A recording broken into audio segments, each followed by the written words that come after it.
Hey, so I thought I would just make a video showing me testing my dice using some salt water. There's a lot of videos out there for this, but they show you how to do it and not really the recipe and what all is involved. First is a third a cup of water, and then you're going to also need 2 to 3 tablespoons of salt depending on the glass that you're using. The smaller the glass, the less salt you'll have to use. I ended up having to use 3, but you'll just see me kind of use 2 at the very beginning until I decide to remix it. The recipes that are out there actually say to use 6 tablespoons of salt, which is just absurd. You absolutely do not need to use that much for a third a cup of water, and a third a cup of water in a small glass is enough to get the job done. You can see right here, 2 tablespoons works, but 3 tablespoons will get you a really effective mixture and let your dice float in the way that they need to and spin kind of freely. All the salt I use is locally sourced. I get plenty of salt every time I make a video that's helpful and nobody subscribes. First, I'll show you a set of bad dice. So you can see with this chessex dice, which most of the ones I'm going to show you are chessex, the swirly ones aren't all that good. You can see the kind of 5, 18, 12 showing up a lot. I'll zoom in a minute, but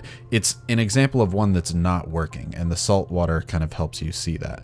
These kind of clear ones are actually the best dice because they're made from the same material throughout. Dice that are solid colors, it's really difficult to see what's inside, and oftentimes they use horrible materials that aren't equal in weight and density, so you get uneven rolls. The clear ones, you can see that they're all the same thing. Here's a bit better of an angle, so you'll be able to see this one that's a solid color. As you kind of spin it around, that 15, that 2, that 18, they all kind of stay at the top. So it's saying that it has a tendency to roll with those numbers being on top, being those would be the numbers that you'd see more often. This is the easiest way to do it. You could roll the dice a million times and you would show kind of a spread with these ones having a higher chance.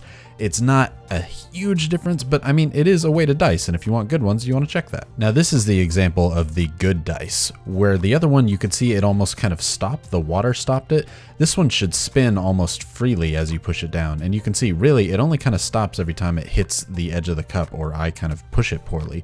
But this one's great. You rarely see the same numbers every time, and this one you can even see there's an air bubble inside, but because it's the same material throughout, it actually gives you a pretty good spread, and that's why the clear ones are your general best bet when it comes to finding a even dice that has no sort of sway one way or another. Some of your dice might be too heavy, in which case you just need to add more salt. This is an example of the gold dice that I made, which you can check out that video and I'll put a link to it in the description below. But it's the same material throughout, just like the clear one, but there's still a problem because I didn't make the mold exactly perfect the first time. I had to patch up the D20 side because that wasn't even with all the other layers. It lands on the top. Now I rolled this and tested it myself and it seemed to work fine, but salt don't lie. Salt water really shows that no, there's a tendency that my dice will roll 20s. It's not exactly a problem, but I'm doing the same thing here with the Skittles dice where I had to do some patchwork, and the Skittles actually weigh a little bit more. So you can kind of tell it tends to roll to the 20-sided side. Of course, this works with the other dice too. They're all the same material, so they spin freely. That's pretty much it. You can test it on any dice that you want. Thanks for watching. Hopefully you might want to check out some of my other videos where I showed how to make the dice, but this is simple and there wasn't a video that satisfied me for looking up how to do this, and I wanted to make one myself. So thanks for watching. Hope you have a good day. Is it weird if I want to grab it? Yeah, it's real weird. Like I just want to stick my tongue in. But do you have like something wrong with your throat? No, I like salt.